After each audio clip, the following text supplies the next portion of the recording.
Merci à vous d'être venus. Je m'excuse d'avoir une voix un peu enrouée.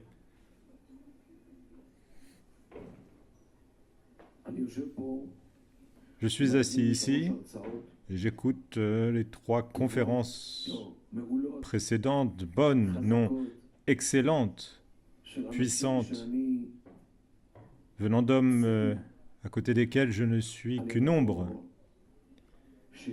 par rapport à la lumière qu'ils diffusent. Beaucoup de choses que je pensais dire ont déjà été dites et je ne souhaite pas y revenir. Ce qui me reste, c'est de parler de quelques aspects qui n'ont pas été abordés par les conférenciers précédents. Et je vais aussi parler du sujet dont j'étais supposé parler. Tous ont parlé, ou plus exactement le professeur Litvak a parlé de la dichotomie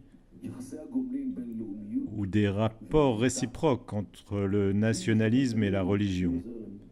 Lequel utilise lequel aide lequel. C'est exact.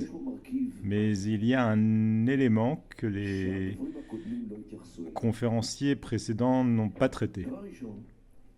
Tout d'abord, la séparation même entre la religion et le nationalisme, c'est une approche occidentale, analytique, qui sépare des éléments parce que c'est ainsi que nous pensons. Le nationalisme, c'est les sciences sociales. La religion, c'est les sciences humaines. Ce sont des facultés différentes, ce sont des disciplines différentes. Car c'est ainsi que nous pensons en Occident. Où est le problème? Ce n'est pas comme cela ici. Ici, le nationalisme et la religion représentent, dans beaucoup de cas, les 2 faces d'une même pièce. Il est impossible de les séparer. Ils sont bien plus entrelacés que ce que notre pensée occidentale ou notre culture occidentale peut comprendre. Mais ce n'est pas seulement une question de religion face au nationalisme. Et je voudrais retourner un instant à l'année 1970, en octobre. J'étais enrôlé dans l'armée cette année-là, et j'ai fait mes classes à Vaad Arba, qui se trouvait à Bethel, au nord de Jérusalem.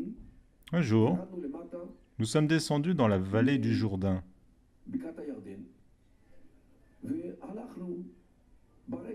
Et nous avons marché à côté de Jéricho, à côté du camp de réfugiés de Jéricho. Ce camp est construit sur la pente d'une colline et pour éviter que les pluies n'inondent le camp, ils ont construit un grand mur venant de l'est jusqu'au camp pour empêcher le sable de glisser et aussi empêcher les maisons de tomber. Lorsque nous étions là-bas, sur ce mur qui faisait peut-être 200 mètres de long, quelqu'un a pris un grand pot de peinture et a écrit en énormes lettres sur peut-être 150 mètres, des lettres gigantesques de 3 mètres de haut.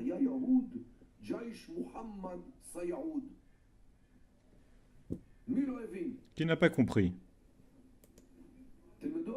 Mais apprenez l'arabe. Khaybar, c'était une oasis à côté de Médine, à côté de laquelle vivait une tribu de Juifs. Et Mohamed a voulu les islamiser, ils refusèrent. On ne va pas raconter l'histoire. Finalement, il les a massacrés, les hommes, et il a pris les femmes. Mais que dit cet écrit sur le mur? Souvenez-vous de Khaybar, juif. L'armée de Mahomet reviendra. Cela veut dire l'histoire entre en jeu. Il ne s'agit pas seulement du nationalisme, de la religion, mais un précédent historique, Mahomet qui a massacré les Juifs de Khaybar, eh bien nous allons faire la même chose. est-ce que c'est de la religion? Il y a bien sûr un élément religieux, parce qu'on parle du Mahomet et de l'islam. Est-ce que il y a un élément nationaliste? Oui, c'est la nation arabe de l'époque qui a massacré la nation juive. C'est-à-dire qu'on voit que tout se mélange. La religion, l'histoire, le nationalisme, ce sont en fait les trois faces de la même pyramide. Ça n'est plus le rondeur d'une même médaille. Aucun des orateurs qui m'ont précédé n'a parlé de l'élément historique. Et l'histoire, mesdames et messieurs, l'histoire joue un rôle prépondérant dans la politique du Proche-Orient aujourd'hui. Les sunnites et les chiites se battent pour l'héritage de Mahomet en 632. Qui était l'héritier légitime de Mahomet? Est-ce que c'était Ali ou est-ce que c'était les autres qui se sont emparés ou volés à Ali cet héritage? Jusqu'à aujourd'hui, eh bien, il y a ce combat pour une question politique avec un conflit qui est un conflit extrêmement meurtrier. Et donc on ne peut pas ignorer l'histoire. Il ne s'agit pas seulement de nationalisme moderne, il ne s'agit pas de religion ancienne, mais les événements de l'histoire sont des précédents qui ont une influence jusqu'à aujourd'hui. Et c'est un élément qui, je pense, doit être ajouté à ce qui a été dit, et encore une fois, avec la permission des maîtres qui m'ont précédé ce soir. La deuxième chose, c'est qu'il y a un élément psychologique. Et c'est ce dont a parlé maintenant Eliezer Cherki. Les Juifs, les enfants d'Israël, sont les enfants de Sarah, alors qu'Ismaël est le fils d'Agar. L'islam, lui aussi, sait que Sarah était la maîtresse, tandis que Agar était la servante. Le fils de la maîtresse, de l'épouse légitime, a toujours un statut plus élevé que celui de la servante. Et ils sont obsédés, c'est une véritable obsession, ils sont obsédés par le fait que les Juifs ont un fadl, c'est-à-dire un avantage. Et c'est ce qui est dit dans ce verset du Coran. Je vous ai offert un avantage face aux autres peuples, parce que vous êtes les fils de l'épouse légitime, donc les musulmans, nous sommes les fils de la servante. Mais les musulmans n'ont jusqu'à ce jour pas surmonté cet élément psychologique. Et la psychologie rejoint là aussi la religion, le nationalisme et l'histoire. C'est-à-dire qu'on a aussi un élément mental. Il y a cette chicane psychologique dont il est très difficile de se libérer. Et c'est là qu'intervient la question de Jérusalem. Le Jérusalem. L'islam, depuis ses débuts, a toujours été suspecté d'être une religion qui n'est qu'un plagiat du judaïsme. Parce que le Coran, et je vous recommande bien sûr de lire le Coran, quelle que soit la langue que vous parlez, parle d'Ève qui a été créée à partir de la côte d'Adam, parle de Jardin d'Éden, parle de Noé, de l'arche de Noé, de Pharaon, des enfants d'Israël, l'histoire de Joseph qui est extraite des parachutes de Vayeshev, vous pouvez lire tout cela dans le Coran. Le Coran dit que les enfants d'Israël avaient peur d'entrer dans la terre promise par Dieu parce qu'ils ont eu peur des géants. C'est exactement ce qu'il y a dans la paracha de Shlach. 80%, peut-être 75% du matériau du Coran, c'est le judaïsme. Et à cause de cette ressemblance avec le judaïsme, déjà, à l'époque où Mohammed était vivant, on a suspecté l'islam d'être un satir al-Walani. Ce qui signifie que c'est les histoires, les anecdotes des premiers. Un satire, c'est Torah, c'est une histoire, une légende, un mythe. Il y a probablement un lien entre la satire et histoire, d'où son livre. Cette expression selon laquelle le Coran ne serait qu'une réplique d'un matériel juif et chrétien, parce que dans le Coran on parle aussi de Jésus et de Marie, eh bien cette accusation apparaît dans le Coran à 11 reprises. À 11 reprises, le Coran cite les habitants de la Mecque qui accusent Mahomet et disent que ce que Mahomet leur apporte, c'est quelque chose qu'il a pris aux Juifs et aux chrétiens. C'est-à-dire, ils accusent Mahomet de plagiat. Rien ne peut être plus vexant, plus humiliant que cela. Parce que Mahomet a un message qui doit être transmis d'Allah par l'intermédiaire de l'ange Gabriel. Et ils disent mais non, c'est des bêtises, il a entendu ça chez les Juifs. Et les habitants de la Mecque connaissent les Juifs, ils ont rencontré les Juifs au Yémen, à Khaybar. Et ces habitants de la Mecque se moquent de Mahomet et disent tout ce que tu nous amènes, c'est une copie. Et c'est pourquoi d'ailleurs l'islam a développé l'idée selon laquelle Mahomet ne savait pas lire et écrire, et donc il était incapable de recopier les textes juifs.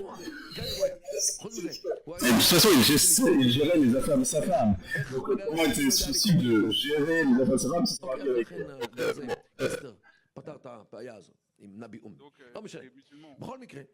de résoudre ce problème.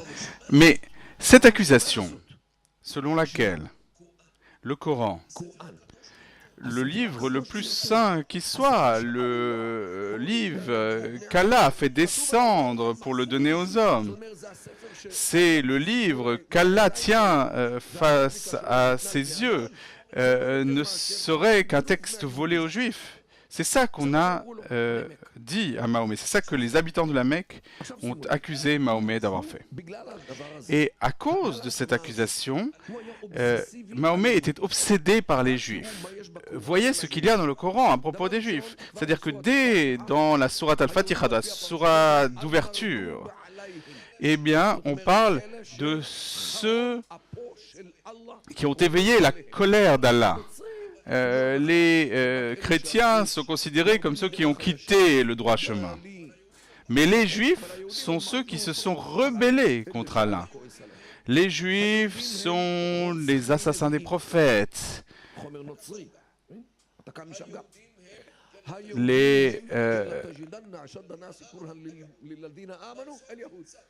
Tu trouveras, dit le Coran, que ceux qui détestent le plus les croyants, ce sont les Juifs. Les Juifs sont les fils des singes et des cochons. Vous ne savez pas? Vous ne savez pas cela? Regardez, vérifiez la génétique, vérifiez vos gènes. Les Juifs ont falsifié la parole d'Allah, ont perverti la parole d'Allah. C'est-à-dire, on a là encore d'autres superlatifs affreux à propos des Juifs, beaucoup moins à propos des chrétiens d'ailleurs. Pourquoi cela?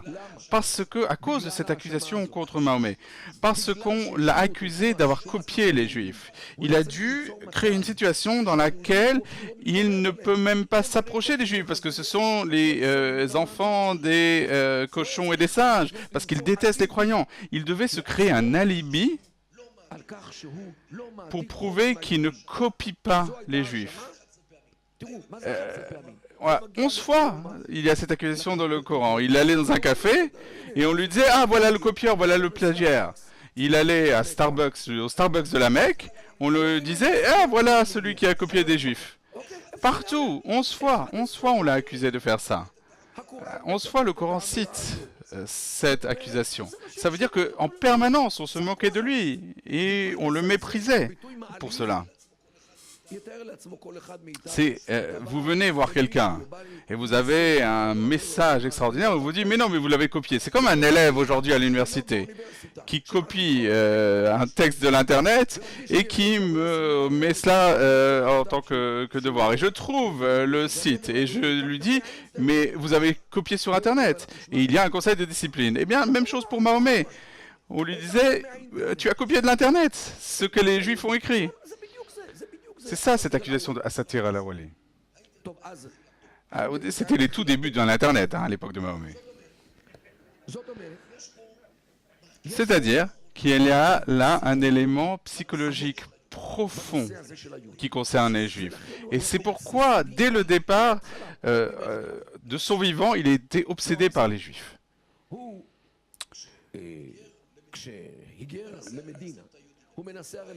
Mais lorsqu'il déménage à Médine, il essaye de convertir les Juifs, la tribu de Koréza. Pendant 1 an et demi, il prie en direction de Jérusalem. Ça aussi, c'est quelque chose qu'il a copié. Et les Juifs, ça ne les impressionne pas. Et apparemment, les Juifs se sont aussi moqués de Mahomet. C'est-à-dire que partout où il va, les Juifs se moquent de lui parce que il recopie les textes juifs. Jusqu'à ce jour, c'est une obsession chez les musulmans. Pourquoi? Parce que, à cause de cette histoire, cette accusation selon laquelle l'islam n'est rien d'autre qu'un plagiat du judaïsme, ils ont dû développer une doctrine selon laquelle la religion, le judaïsme est une religion obsolète, annulée. Et le professeur Litvak en a parlé, le christianisme aussi d'ailleurs est une religion obsolète, tandis que l'islam est la religion de vérité.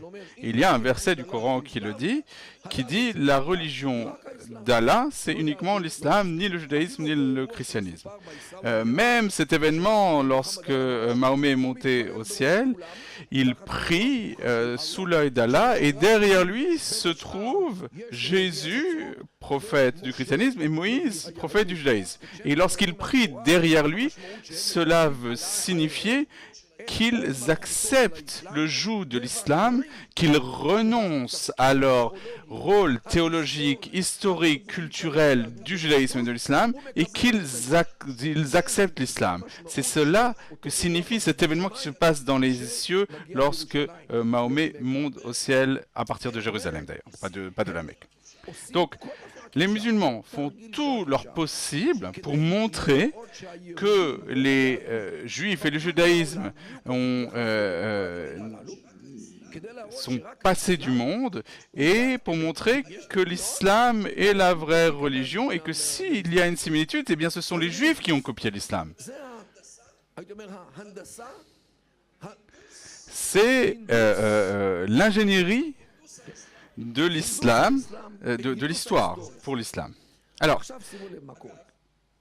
d'ailleurs, selon l'islam, Abraham, Isaac, Jacob, Joseph, Moïse, Salomon, David, Jésus, tous étaient musulmans, bien sûr. Selon cette reconstruction tardive. Alors, que se passe-t-il ces derniers temps? Les Juifs qui avaient perdu tous leurs droits parce qu'ils avaient trahi Allah, qui avaient perdu toute leur pertinence religieuse, c'est Moïse qui avait renoncé lorsqu'il a prié derrière Mahomet, et bien ces Juifs, ils reviennent à partir de la fin du XIXe siècle sur leur terre, ils restaurent leur souveraineté en 1948, et cela s'est opposé au statut de dhimmi dont a parlé Eliezer Shirki. Et ils sont souverains sur leur pays, ils ont une armée, ils ont une police, ils ont un État. Depuis quand un juif a-t-il droit à un État, à une police, à une armée? C'est tout à fait contraire à l'approche islamique, puisque le judaïsme est une religion obsolète. En 1967, eh bien, les Juifs conquièrent une autre partie du pays, y compris Jérusalem, et les Juifs commencent à prier sur le mont du Temple. Et c'est le pire. Parce que le judaïsme, par l'intermédiaire de l'État juif, eh bien, le judaïsme ressuscite après que l'islam l'a annulé. Et le judaïsme redevient une vraie religion, une religion avec une armée, avec un État, avec une souveraineté. Et tout ce qui se passe au courant du XXe siècle, c'est une menace théologique face à l'islam. Parce que l'islam est venu au monde pour annuler le judaïsme, pour le remplacer et pour que ce judaïsme disparaisse à jamais. Et voilà le judaïsme qui fait son retour. Et ça leur fait un court-circuit théologique dans la tête.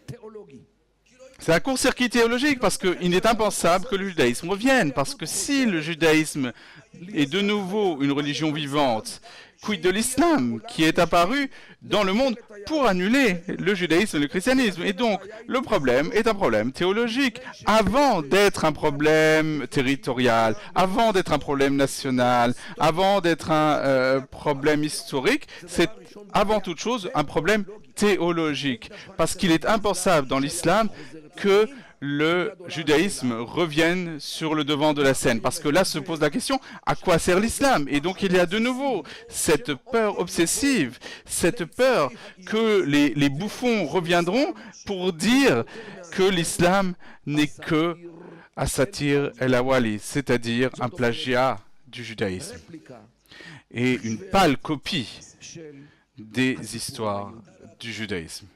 Mesdames et messieurs, lorsqu'on prend en compte ces peurs, et ce sont de véritables phobies, eh bien là on parle de la dimension psychologique qui commence de l'enfant de la servante par rapport à l'enfant de l'épouse légitime. Et la peur que de nouveau viennent des gens et disent que l'islam n'est rien d'autre que la copie de textes juifs et chrétiens, une fois que le judaïsme redeviendra une religion pertinente ici en Israël, à Jérusalem et plus particulièrement sur le mont du Temple. Et ce microcosme de Jérusalem, ou plutôt du mont du Temple, c'est ça qui leur fait le plus peur, parce qu'ils n'ont pas de réponse à opposer à ça. C'est pour ça qu'ils s'opposent à toutes les fouilles, pour qu'on ne trouve pas les vestiges des bâtiments juifs. C'est pour ça qu'ils détestent Moti Kedar, qui dit sur Al Jazeera que nous étions à Jérusalem il y a 3000 ans, alors que leurs ancêtres buvaient du vin, entouraient des jeunes filles vivantes et se prosternaient aux idoles. Et c'est ça leur problème. Ils ont peur de leur histoire, parce que c'est une histoire qui ne date que d'il y a 1400 ans. Le christianisme est plus ancien, le judaïsme est encore plus ancien. Et c'est pourquoi ils affirment qu'ils sont les descendants des Cananéens qui ont précédé le judaïsme. C'est de là que ça vient. Ça vient de cette peur que même si tous leurs livres ont débuté au 7e siècle, ils se considèrent aujourd'hui comme les enfants des Cananéens. Pourquoi cela? Eh bien, il y a cette reconstruction qu'ils font de l'histoire, tout cela pour faire face à ces menaces qui pèsent sur l'islam, qui viennent du judaïsme. Cette résurgence du judaïsme, cette résurrection du judaïsme, c'est une peur mortelle qu'ils ont de cela, parce que si le judaïsme ressuscite, l'islam n'aura plus de place, puisque l'islam se considère comme une religion qui annule le judaïsme et le christianisme. Mesdames et messieurs, la psychologie, c'est la base d'énormément de choses. Et il faut l'évoquer. Et bien sûr, je n'écarte absolument pas les aspects religieux, nationalistes, territoriaux. Mais, derrière tout cela, il y a les phobies primaires qui ressurgissent à cause de phénomènes nationaux, religieux et historiques.